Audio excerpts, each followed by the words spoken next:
It's a cliche for most people. Their home, if they buy it, is their biggest investment. But of course, we make these decisions often on emotional grounds. We just like the feeling of an area. And there's a lack of hard data when it comes to the real cost of home ownership. Our guest is looking to change that. We're joined by Russ McCredie, Chairman and CEO of Sutton Group Realty Services. So you see this as a real problem. Hard for people to work out what the real cost of owning a home is? Yeah, and I think unfortunately, I've had the last 10 years where I worked in California, and where in the United States you have access to data and information on all aspects of your real estate, whether it's the purchase of the real estate, the provenance of the asset that you're potentially buying, but more importantly, the true cost of actually owning that asset. That a lot of Canadians right now don't have access to that information. Things like insurance? Insurance would be a good example. So unfortunately in BC, and it's not just your property insurance, it's all aspects of your cost of living. So I think the inflation that's gone on for the past 5-6 years through COVID and everything else, people just can't afford a lot of things right now. Their property insurance has gone up dramatically over the past number of years. Their property taxes, if you think of the revenue streams going into provincial and municipal governments, it's gone up through the roof.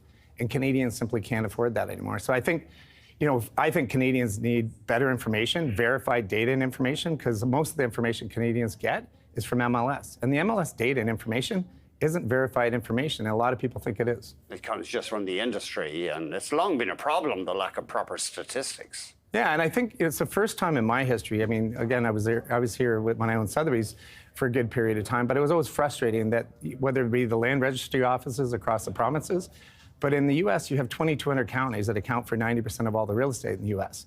It's very easy to get information, and it's an API feed that you pay a one-time fee into. In Canada, you've got to provincially go to each of the land registries, usually pay for every piece of information you have. For the homeowners directly to get that information, they have to go through someone. So, again, if you go on Seattle.org and you want to pull up a property address and find out the information about that property, you're going to find it. Do you think people are getting into buying a home that really, you say, that can't afford it because they don't realize how much it's going to cost them in terms of insurance, repairs, and all that? Well, I think you have a really unique situation right now. So you've had 10 years of absolutely free money. Like, it was so cheap to buy and get a mortgage on a home. So I think there's a huge problem right now that people are looking at. A lot of Canadians were locked in for a period of time, but over the next year to 2-3 years, you're going to have a lot of people refinancing their homes. They were at 2.5%, maybe even 3%, and they're going to have to refinance at 6%, 7%, and sometimes 9%, depending on the quality of the loan. That's a huge cost. And then you combine that with the property taxes, you combine that with the property taxes as well as insurance.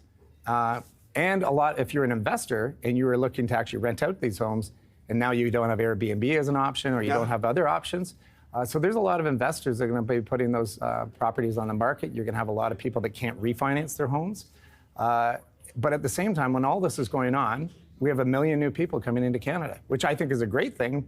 But the provincial governments, along with the federal government and municipal governments, are not working together. They're not providing data and information. And sadly, a lot of our top builders in Canada aren't building homes in Canada. They're building them in the U.S. Why are they doing that? Simply, if you wanted to build a high-rise condo tower in Toronto versus Colorado or Denver, Colorado, it's probably 3-4 times the time it would take and about twice the cost. 3 or 4 times the time? Why? Because the delay getting permits? Getting permits, the cost of the permits, the cost of the approvals, going through that process. Typically, like in Colorado, you're looking at anywhere from 16 months to maybe 2 years through that process. In Toronto and the GTA, you can be as much as 5 years.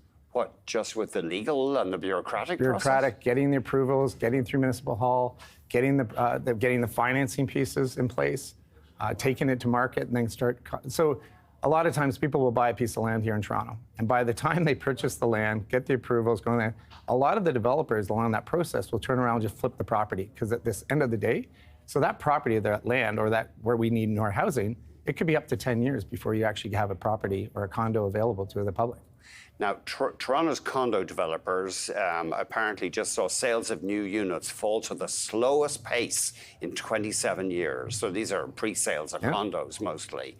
Why is that?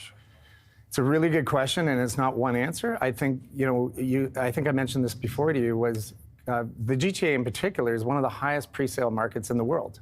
We sell between 20 and 25,000 pre-sales a year, and that's been going on for a long period of time. a lot of those developers right now, it's not a demand problem. There's lots of people that want housing. There's lots of people who would love to buy a condo. But when you look at the overall cost, with the financing being one piece, the HOA fees that have gone up quite dramatically, and the developers now can actually turn around, instead of working here in the Canadian marketplace, they're going to places like Colorado and Texas and building high-rises. Partly because the bureaucracy is less onerous? Yeah, so when governments talk about affordability, one of the things that's quite interesting, and I say this all the time, is that they're not giving the people that are responsible builders their merit. I mean, we need good builders here. We need capital to be coming into Canada and people deploying capital in Canada, when right now we have an outflow of capital of developers actually spending money in other markets to build housing because it's just simply too difficult to build housing in Canada to the degree that they should.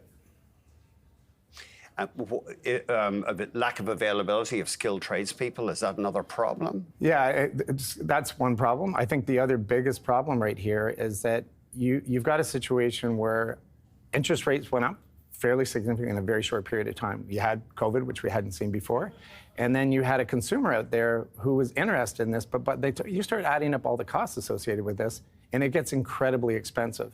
So the risk associated with the developer developing a product here, when the cost to do so in the US is significantly less, that's where governments need to be working together. Provincial, municipal governments, and the federal government need to work together, look at the right data and information that's verified, share that data amongst themselves, and come up with policies. But right now in Canada, we have governments that they're treating people that are in the development business as if they're bad people. We need good developers, and we should be working with them to make sure that they can build housing. And of course, the different levels of government, they like pointing fingers at each other. And every level of government, they're making more money every year.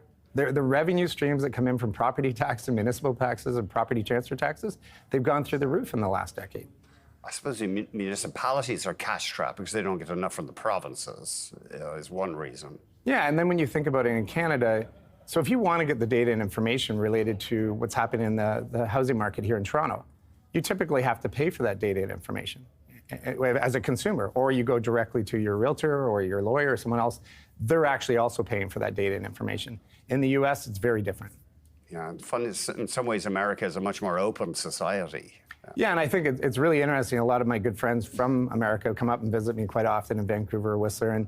And when I start telling them about some of the things we have to do here in Canada to develop real estate, they keep scratching their heads wondering, why are we doing it? So, obviously I love Canada, I love where I live, and I still think it's an incredibly amazing place, and I'm bullish on the real estate market here in Canada. But I am worried right now that the Canadian marketplace, and when people talk about affordability and housing, they're actually not looking at data and information in the same way that they should be